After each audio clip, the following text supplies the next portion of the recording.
Om Sadashiva Samarambam Shankaracharya Madhyamam Asmadacharya Paryantam Vande Guru Paramparam. Om Namaste.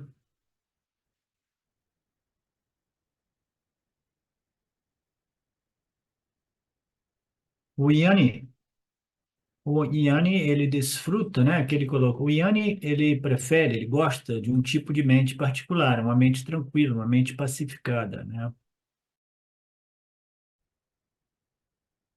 Uma mente cujas agitações foram largamente, né, minimizadas, né, atenuadas, né, cujas agitações diminuíram muito, tá? Então, o Yanni aprecia uma mente pacificada. Esse é um dos motivos, né, agora abrindo um parêntese, é um dos motivos porque o Yanni, ele, ele, ele prefere não se associar com pessoas com mentes problemáticas. Porque ele fez o trabalho dele para obter uma mente pacificada, livre de agitações, né? E é difícil encontrar pessoas no mundo com mentes pacificadas. Então, o Yanni tem tanta apreciação por uma mente pacificada que ele naturalmente evita pessoas com mentes problemáticas, né? Porque ele gosta de uma mente tranquila, ele sabe que é importante proteger a sua mente. E como ele desfrutou esse estado de mente pacificada, né? Removendo os excessos de Raja Guna e de Tamo Guna, removendo o vritti rajásico, né? Pensamentos perturbadores derivados dos desejos e aversões. Desejos e aversões, muito embora aversões, né, muitas vezes sejam referidas como uma energia paralisante, portanto, uma energia mais tamásica. Mas ainda assim, uma aversão pode ser uma energia muito forte, muito rajásica também. Você tem uma aversão tão grande, né, a determinada coisa que você pode até lutar, né, contra uma onça, né, porque você tem aversão à morte do seu corpo físico, né? Então, você morre lutando contra uma onça, por exemplo. É uma aversão extremamente rajásica, né, nesse sentido. Aqui ele apresenta o obstáculo para essa mente pacificada, que é o vritti, os pensamentos rajásicos, pensamentos de muitos desejos, né? Por experiências, principalmente, desejos por experiências que causam a doença do samsara, né? Desejos irá causar, né, frustrações, porque a gente não tem controle sobre os nossos objetos de desejo, né? E aí, com aquilo vem a irritação, a raiva, a frustração, a depressão e uma infinidade de outros pensamentos, né, semelhantes. Essa categoria que é originada pelo desejo, uma mente muito desejosa, né? Então, uma mente muito desejosa é uma mente infantil, naturalmente, né? Porque uma mente madura é uma mente que tem menos desejos. Por quê? Porque é uma mente que compreendeu, Marcelo, que, né, a segurança e a paz, né, e a satisfação eu encontro dentro da minha natureza intrínseca, né, esse conhecimento que produziu esta pacificação mais ou menos permanente, né? Então, o que que ocorre com os desejos pelos objetos do mundo como meio de pacificar a minha mente? Aqueles desejos vão definhando, né? Desaparecendo. Você deseja alguma coisa que você gostaria, mas não tem, não obteve ainda, e você está buscando ela fora, no mundo dos objetos de desejos, né? Então, o Yanni é aquele que obteve, né? Resolveu esse problema da mente problemática, né? Através do autoconhecimento. E como nós já determinamos, o autoconhecimento é mais ou menos o início, porque na mente subconsciente existem muitos pensamentos problemáticos, né? Os pensamentos habituais, né? Os resíduos de ignorância. Então, aquilo também precisa ser purificado. É por isso que eu sempre digo, né, já há muito tempo, que esse autoconhecimento ele precisa crescer, desenvolver raízes no corpo causal e no nosso centro emocional. Porque o causal e o emocional eles estão muito interligados. Mas como assim? É porque nós respondemos emocionalmente a partir das nossas vasanas causais, os nossos instintos, estímulos, né? Elas vêm em automático do corpo causal, né? A gente, para purificar o nosso centro emocional, a gente precisa purificar as vasanas, porque a grande maioria das nossas respostas, elas vêm diretamente do subconsciente, que são respostas habituais, né?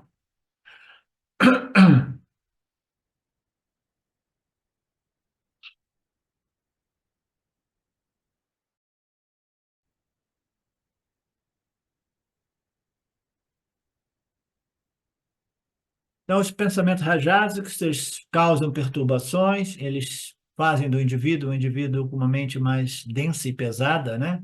Pô, o cara tem uma energia muito pesada, né? A gente sabe dessa expressão, né? Então, elas são contra a paz, né? A Shatam. Sh- é, Shatam. Shatam é uma mente. Santam é uma mente pacificada, né? E a Santam é uma mente perturbada. E como ele conseguiu isso? Como ele conseguiu aplicar esse conhecimento? Como ele foi fazendo esse Nididhyasana? Ele fez isso reexaminando as suas experiências e as suas respostas, né, sob a luz dos ensinamentos do Vedanta.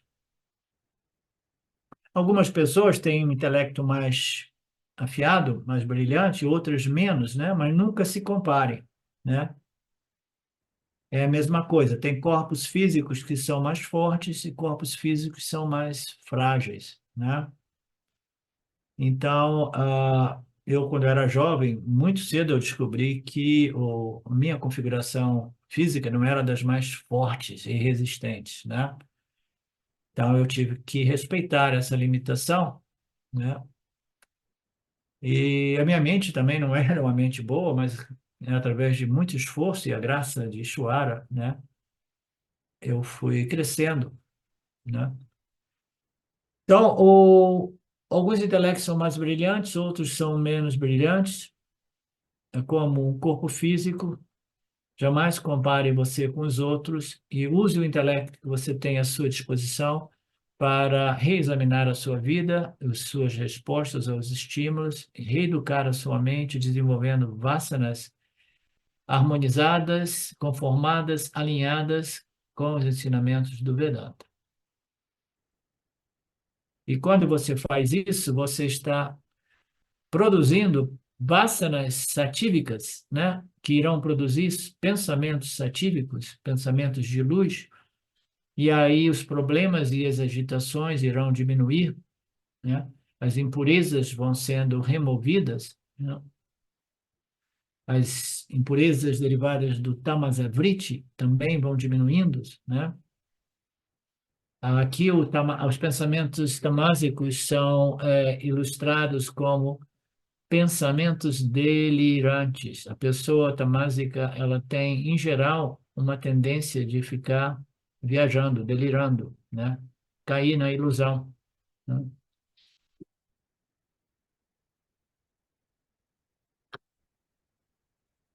É uma das características rajásicas.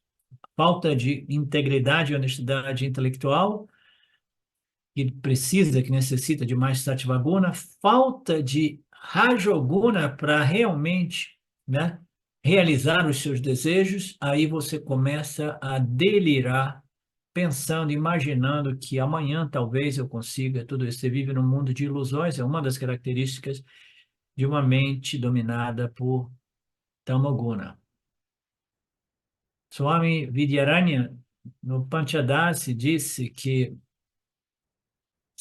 você precisa desenvolver Sattvika Vritti, né? Que é um pensamento tranquilo.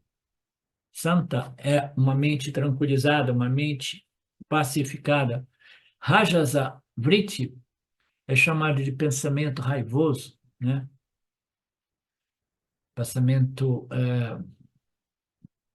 pensamento muito desejoso, né? Eu diria, mas assim, pensamento, né, de desejo forte. E Tamasavriti é chamado de Mudavriti, que significa pensamentos delirantes, né? Viajantes, né?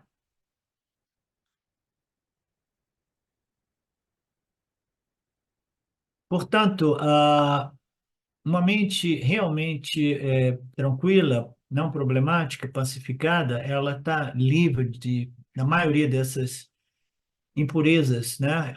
Excesso de Rajoguna e Tamoguna. Então, ela não é nem uma mente dominada por muito tamas, nem uma mente dominada por raja, é uma mente dominada por Sattvaguna, por isso que a mente do Yanni é uma mente mais clara. Em geral, o Yanni é mais sábio, mais inteligente também, porque tem mais raja, tem mais tamoguna e menos rajas e tamas, né? Então, ele obtém uma tranquilidade experiencial, mental, emocional. E tal Yanni, que agora é um yogi, né? Um yogi aqui é um Yanni Yogi, é um investigador que obteve o autoconhecimento e passou pelo Nididhyasana até que ele pudesse desfrutar de uma mente tranquilizada, né?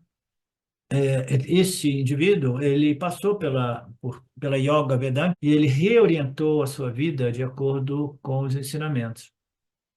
Ele não resolveu e nem cancelou os problemas da vida, ele desenvolveu a capacidade de lidar com os problemas da vida, respondendo de modo mais adequado possível, né? Sabendo que a vida é uma caixinha de surpresas e que a única coisa que resta a nós é compreender a nossa natureza intrínseca, né? Que jamais é afetada pelas visibilidades do mundo, né? Circunstâncias imprevisíveis, né?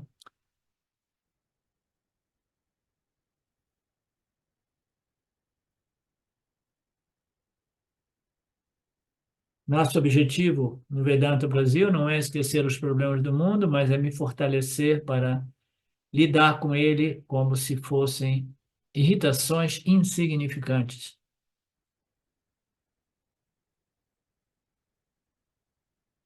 Caso contrário, você vai estar se esparramando e começar e vai chorar de novo com as crises e dificuldades dos parábadas na medida que eles se apresentam.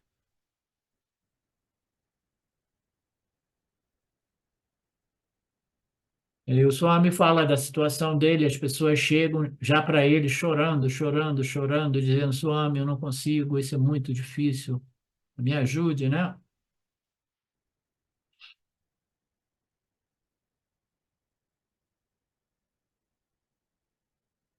E as pessoas gostam de falar das fraquezas delas em muita confidência, em secrecy, né? Em segredo, sem saber que todo mundo está no mesmo barco. As pessoas, você já notou que o ego gosta de se proteger, jamais falar de suas fraquezas? E na medida que ele fala abertamente, as outras pessoas dizem: eu também, eu também, eu também. Aí você vê que estamos todos no mesmo barco. E aqui ele fala, tem uma passagem interessante aqui.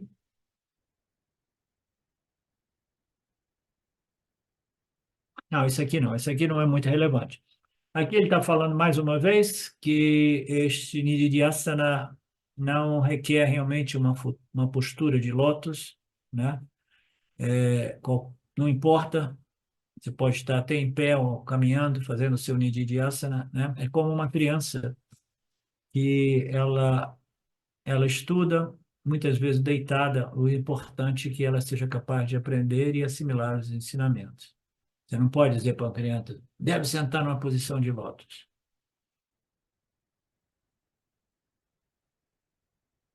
Portanto, não pense que meditação vedântica se trata de postura, de um tipo de poltrona ou de almofada especial,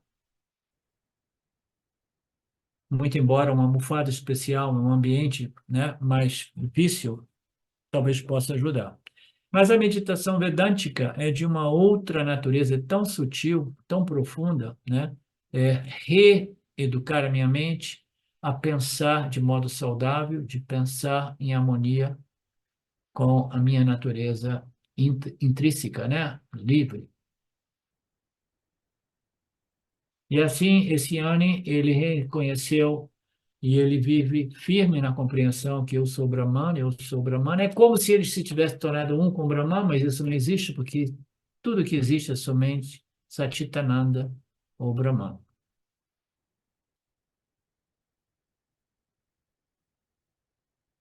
O Yanni é aquele que reivindicou a sua natureza superior, a sua real natureza, e ele, né, abandonou a reivindicação do corpo-mente como sua real natureza, né? Ele sabe, não, essa é a minha natureza incidental como corpo-mente, é um instrumento aparente para experienciar os objetos deste mundo aparente, né? Ele tem valor utilitário, a mente tem valor utilitário, principalmente porque é através da mente que eu obtenho o autoconhecimento e a libertação do samsara. Então, tudo isso, o corpo-mente serve para meu processo, para converter a minha ignorância em sabedoria, me libertar do samsara e descobrir eu sou Chaitanya, a consciência por trás deste complexo corpo-mente, por trás, entre aspas, né? Então, é uma mudança de perspectiva, uma mudança de visão, né? E aí eu vivo a partir daquela visão, Aham Brahmasmi, é como se eu tivesse me tornado um como Brahman, mas não é exatamente assim, porque todos somos Brahman. E qual seria o benefício desta meditação? É aquela Ananda natural, que aqui, né, numa linguagem mais atraente, é apresentada uma Ananda suprema, né? Vamos ver o que que Swami... essas passagens assim, dizendo sobre essa Ananda, né, são iscas muitas vezes, né? Uma Ananda transcendental, né? Uma Ananda além da compreensão da mente humana, né? Colocando em termos mais reais, é como o Swami disse, né? É a tranquilidade de espírito, paz de espírito, é shanti, equilíbrio, e é isso aí. E qual é o benefício? É este Ananda, essa paz. O verso 28, ele fala assim, enganjando constantemente a mente no seu nididhyasana, este Jnana Yogi purifica a mente e alcança, sem esforço, né, este fruto da autoconhecimento, que é o Ananda, referente à minha natureza ilimitada. Pertence à minha natureza ilimitada como Brahman, né? Então, o que é mais relevante aqui é que o processo de reeducação da mente é facultativo, a mente reeducada, de modo que ela aprenda a pensar positivamente, a pensar, né, sob a luz desses pensamentos vedantes, né? Isso irá purificar a mente de toda a pensamentos e padrões de pensamentos problemáticos e negativos, né? E uma vez que a mente esteja purificada, aí a obtenção dos frutos, que é o Ananda, é sem esforço, né? É sem esforço. Então, onde é que está o esforço? O esforço está em quê? Em purificar a mente, purificar o corpo causal, né? Purificar as tendências fundadas nesta ignorância cósmica, que estão impedindo que nós possamos apreciar e desfrutar os frutos do nosso conhecimento, né? Esses são os obstáculos. Então, o esforço de ter rajas, pensamentos rajásico e tamásico, pensamentos satívicos, pensamentos vedantes, né? Esse requer um esforço, uma disciplina, uma vigilância, um constante reexaminar as minhas respostas, não do ponto de vista meramente psicológico, mas do ponto de vista da visão vedântica, né? Uma vez que esta purificação seja alcançada, aí este ananda, essa paz, ocorre naturalmente sem esforço algum. A mente do Dhyani, ela é muito bem resolvida através do autoconhecimento que processou muita purificação no campo das vasanas, de tal modo que essa paz, esta pacificação, essa tranquilidade mental e emocional, ela está ali sem esforço ou disciplina, entendeu? Mas onde é que existe o esforço? O esforço é no processo de purificação.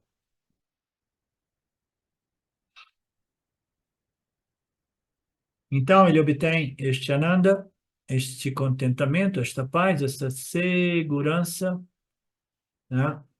E quem é que atende isso? Ah, o Yanni, aquele que, através do esforço, né, espiritual, do esforço do seu Nididhyasana, né, redirecionou, né, reeducou a mente, reexaminou as experiências e, gradualmente, ele foi colhendo, gradualmente, mais e mais frutos do seu autoconhecimento. Então, este Shanti, essa paz, ela vai em crescente, crescente, crescente, crescente. É gradual e ela vai crescendo na medida que o nosso corpo causal vai se purificando.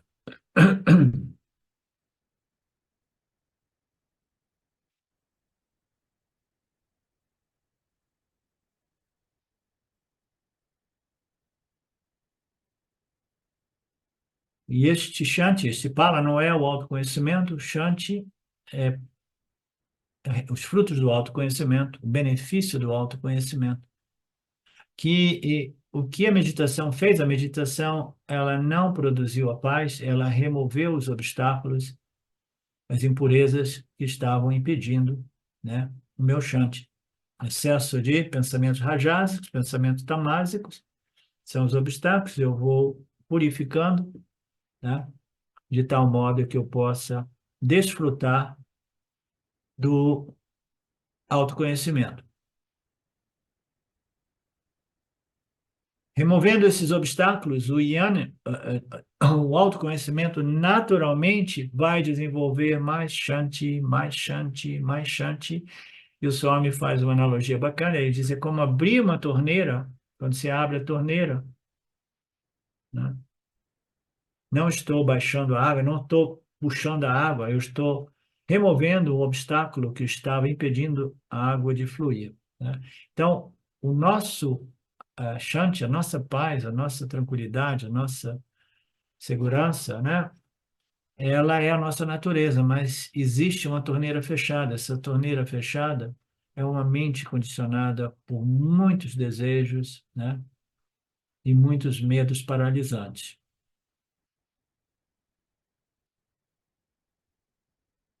Isso precisa ser examinado uma vez nós tenhamos o autoconhecimento livre de dúvidas.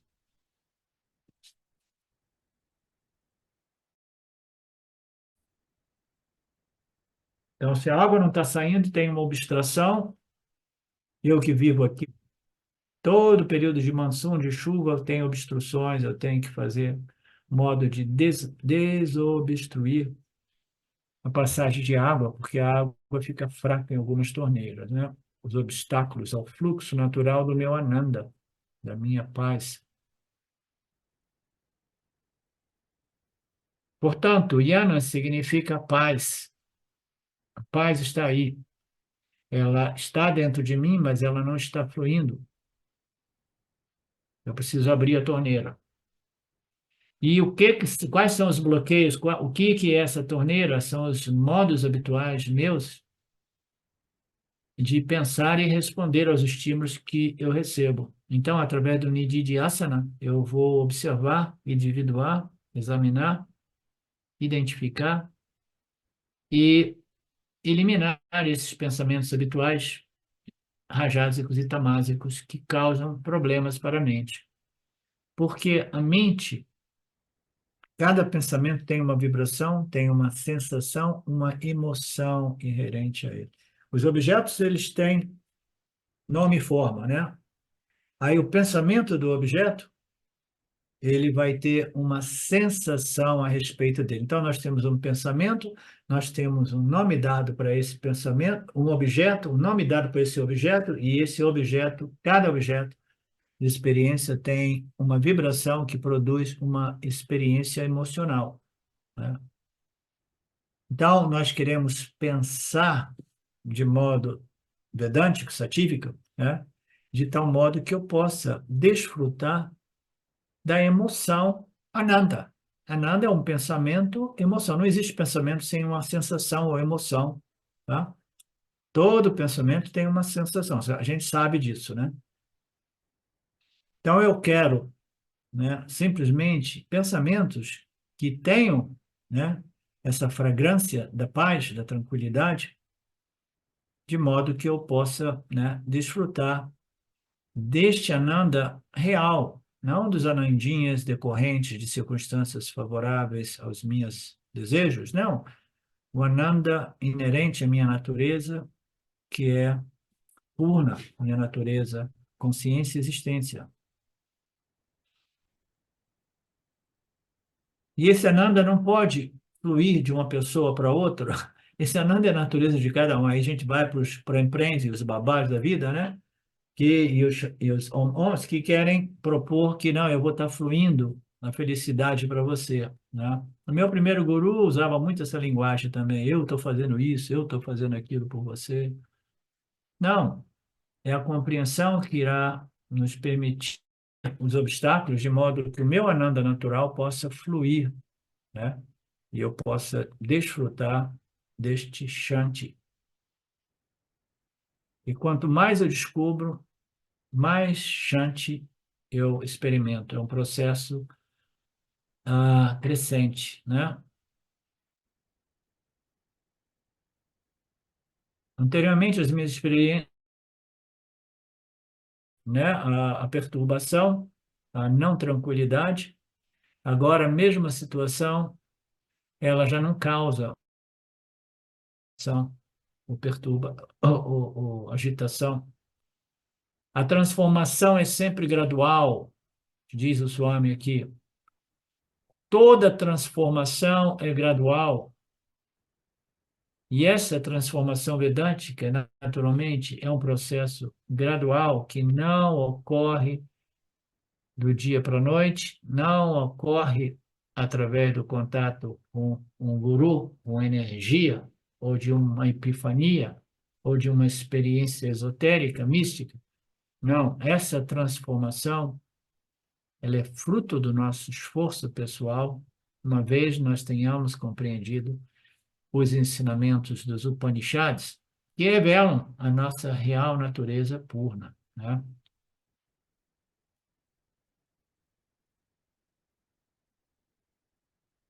Qualquer transformação gradual, e este yana, transformação obtida através do Vedanta, o Vedanta só serve se ele transforma realmente o indivíduo. Senão é simplesmente compreensão acadêmica, tá? Que é melhor do que nada. Mas ela precisa transformar de tal modo que o indivíduo possa desfrutar desse shanti. E essa transformação é realmente gradual, lenta e gradual. Não existem atalhos, não existem atalhos, não existem atalhos. Aí ele fala até mesmo mudança física, né? Você machucou a perna, o braço, ou a mão, você tem que fazer fisioterapia. A gente sabe que é chato aquele processo, porque o resultado você vê gradualmente, você quase não percebe o resultado. A Betânia, que teve problema no joelho, sabe que a fisioterapia é um processo lento, gradual, né? Que você não percebe a melhora de um dia para o outro, né? Então, a situação do assimilação, né, deste autoconhecimento que, que transforma o indivíduo, né, e a vida, o modo qual ele interage com o mundo, também é um processo gradual, tá? E o indivíduo que passa por essa fisioterapia upanishádica, ele é chamado de um Jnani Yogi, tá? E a Jnani Yoga irá fazer essa transformação na minha mente, enganjando a mente constantemente, identificando os pensamentos que não vibram realmente em harmonia com a minha real natureza. É exatamente como uma fisioterapia. Fisioterapia requer repetição e persistência. O Nididhyasana do Vedanta também requer repetição e muita persistência. Da mesma forma, a psicoterapia, aí ele fala sobre psicoterapia, vamos ver. Da mesma forma, isso é algo parecido com a psicoterapia, é um processo demorado, na verdade. Nossa, como é demorado esse processo psicológico, né? Porque é mais sutil. Quando você machuca a perna, a mão, o joelho, é mais físico, é mais denso, mais tangível, mas vai mudar um padrão traumático psicológico, tá? Requer um esforço profundo, né? Enorme, e as transformações, as mudanças levam muito tempo. Muito tempo. Por quê? Você está tentando mudar algo que é ainda mais sutil, portanto, mais difícil de ser transformado. Portanto, a mente é aquilo que é mais difícil de ser transformado. Processos de nossos pensamentos que criam padrões de comportamento, de respostas, e ainda mais, essa reorientação requer muita dedicação e esforço. Nós precisamos reeducar gradualmente a mente para livrá-las prejudiciais de pensamentos. Pensamentos negativos habituais, viparaya. Todos esses viparita bhavanas serão gradualmente cancelados, né? Os pensamentos raivosos, violentos, desejosos, que produzem a doença do samsara, gradualmente irão vir. Aí o Swami faz uma brincadeira. Todos nós somos especialistas nos pensamentos barra emoções sansáricas, né? Todos nós sabemos o que é uma experiência, um pensamento raivoso, uma experiência de raiva, um pensamento de ciúme, uma experiência de ciúme. Ele faz aquela piadinha, né, meio assim, de mau gosto, né, dizendo assim, todos nós somos especialistas em pensamentos sansáricos que causam frustração, sem nenhum esforço, né? Sem nenhum esforço, a vassana de pensamentos negativos é tão profundamente estabelecida, nós somos, né, bem estabelecidos nessa frustração. Aí ele coloca ali frustração nishtaha, né? Nishtaha é uma frustração, né, permanente. Permanente porque ela se tornou muito bem estabelecida no meu corpo causal e ela aparece na minha mente consciente, produzindo experiências de frustração de novo e de novo. Vai quebrar um padrão desse. Vai quebrar um padrão profundo de ciúme, de posse, né, de depressão, de ódio. Nossa, eu sei o quanto é difícil tudo isso. Passei por muito disso, muito, muito, muito. Pensamento negativo habitual precisa ser cancelado. Aí, mais uma vez, o Swami enche a bola do Wayne Dyer sobre o livro dele. Eu quase que eu pensei em comprar esse livro para dar de presente para algumas pessoas. Ele fala, nesse livro, ele fala sobre as zonas errôneas da mente, né? São as zonas mentais, né, que causam sofrimento. Nós precisamos de identificá-las e lidar com elas.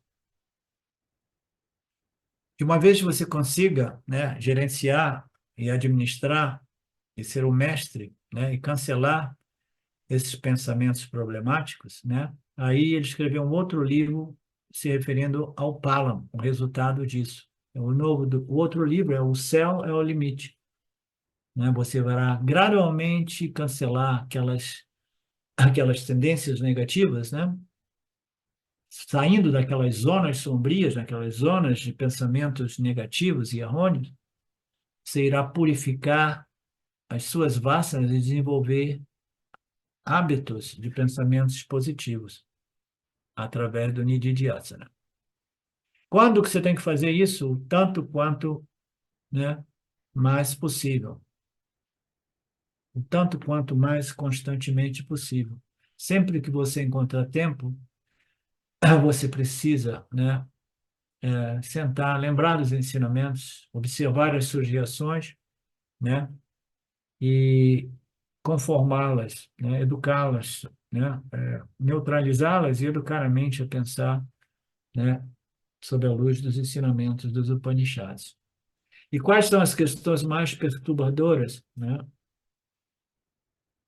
Existem questões extremamente perturbadoras que produzem estados de muita perturbação e dor, e algumas dessas tendências, né, elas se tornam permanentes. Elas vão crescendo através dos anos e elas se tornam cristalizadas ao ponto de não serem mais dissolvíveis, né?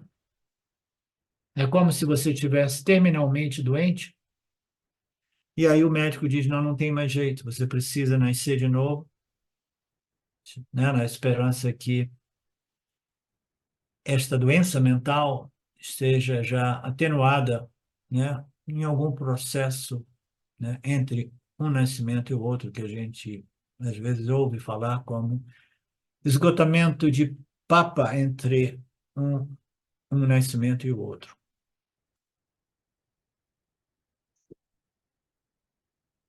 Da mesma forma, existem certos problemas que são mais profundamente arraigados, né? E você os vê vir à tona durante as suas transações do dia a dia e você precisa observá-los, né? E não pode deixar eles passarem né? Sem que você os perceba, né? Disciplina e vigilância. O estado de alerta, de vigilância, muitas vezes não é suficiente com aqueles problemas mais persistentes. Então, a pessoa doença, muito doente, né? Ela precisa ser internada. Então, o que que significa esse internamento? Ele precisa de nididhyasana muito mais profunda, né? Muito mais profunda.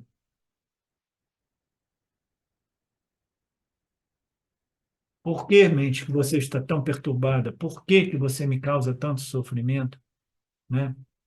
Eu já nutri você com os ensinamentos do Vedanta, né? Por que que você não aprende esses ensinamentos e responde a partir desses ensinamentos?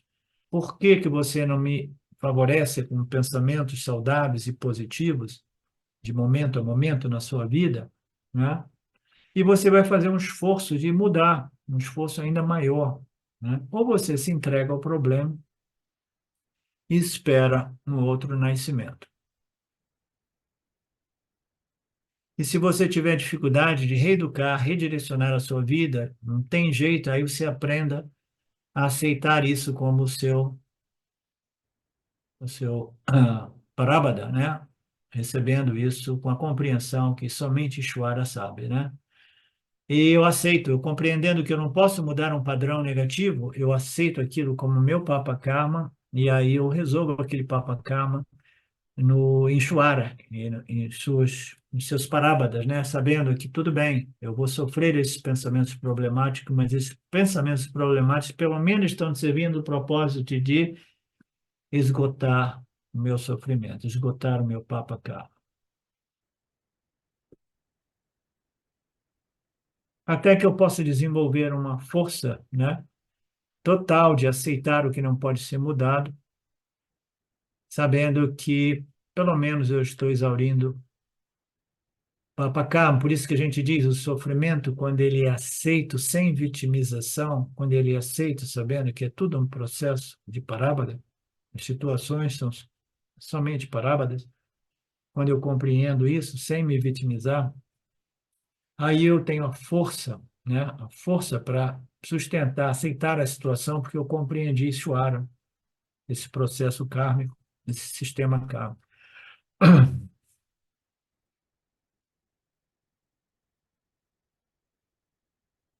Aí aqui ele faz, se eu estou tirando uma foto, né, e a distância não é adequada, aí as pessoas dizem, não, você vai mais para trás, não, não tem espaço que tem a parede. Então, as pessoas na foto vão se distanciando um pouco mais, né?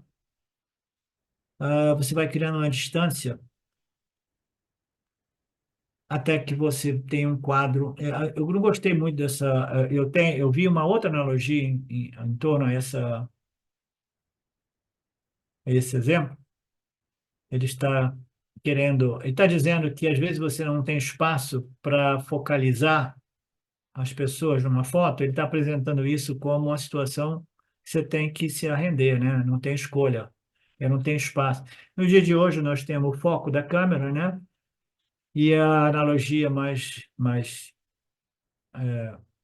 digamos assim, mais relevante aqui é que eu tenho foco, né? E eu tenho a capacidade de utilizar esse foco de modo que eu possa desenvolver uma visão mais ampla, uma visão mais ampla. Porque quando a gente está no problema, nossa visão é muito, né? E aí a gente fica preso no problema.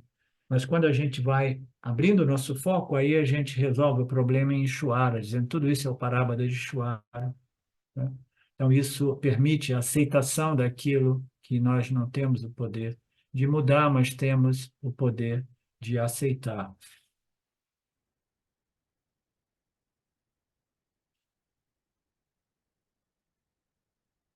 E ele diz: é difícil? Não, não. A promessa do Krishna é que isso ocorre sem esforço.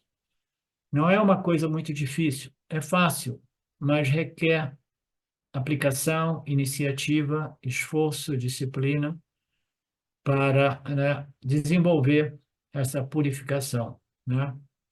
Uma vez que a purificação esteja estabelecida, o palam, que é a pacificação mental, ocorre sem necessidade de esforço. O esforço é, como eu digo sempre, a mente do Yanni é pacificada sem a necessidade de disciplina ou esforço, porque ela foi pacificada através do Yana, e esse Yana teve um poder de neutralizar resíduos, né, de ignorância que causavam pensamentos problemáticos, desconfortáveis, né, negativos. No início, tudo parece difícil. Encontrar o equilíbrio dirigindo uma bicicleta é difícil no início, né? Aplicação, perseverança, né? Todos nós chegaremos lá. E o resultado é Shanti. Jivamukta é o resultado experiencial, que é a paz de espírito. E não existe paz em nenhum lugar, ela existe em você, na medida que você assume a sua real natureza. Somente você é capaz de estabelecer a sua mente neste Shanti, além, que não depende das circunstâncias, né? Esse Shanti é algo disponível a cada momento. Este Ananda é a nossa natureza plena. Ele é disponível a cada momento, desde que nós consigamos remover os obstáculos, né? Mas somente você pode fazer isso. Aqui o Swami, o ponto mais relevante aqui, somente você. Você sozinho significa somente você é capaz de remover os obstáculos. O professor ele não é capaz de remover os obstáculos. As escrituras não são capazes de remover, somente o discípulo, porque o Vedanta não é sobre as escrituras, não é sobre o professor, o Vedanta é sobre você, é sobre cada um de nós.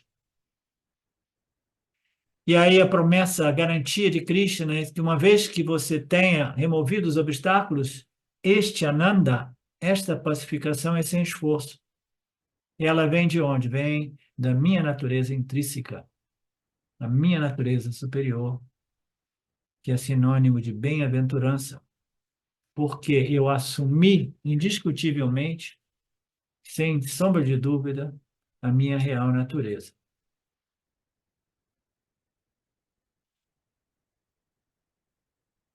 Esse fluxo de pacificação de Ananda, ele é crescente, ele vai fluindo gradualmente, né? E este é o desfruto do autoconhecimento, esta bem-aventurança. Agora, isso significa que ele não deve, significa, o Yama, então, não pode desfrutar de Ananda circunstancial? Sim, não, naturalmente, né? As Anandas circunstanciais são os bônus, né? São, né, como é que se diz? A cereja na torta, né? Você não depende da cereja da torta, porque você é a torta, né? Então, não, o Yanni ele pode desfrutar do Ananda do mundo, dos prazeres do mundo, os Anandinhas do mundo, né? Ele não é contrário a nada disso, mas ele não depende de nada disso e ele não se amarra a nada disso.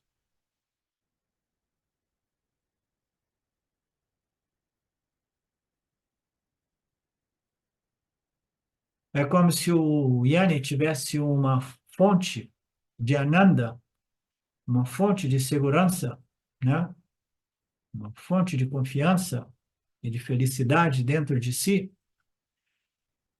É como se um indivíduo tivesse uma casa, né? E ele diz, não, eu quero ser autocontido, eu quero ser autossuficiente, aí ele cria um sistema de energia solar como eu criei. Então, o pessoal aqui onde eu moro, né, eles estão tendo problemas, a corrente elétrica cai todo dia, diversas vezes, e o Yanni é aquele que descobre essa corrente de Ananda dentro de si, que não depende de fatores externos, né?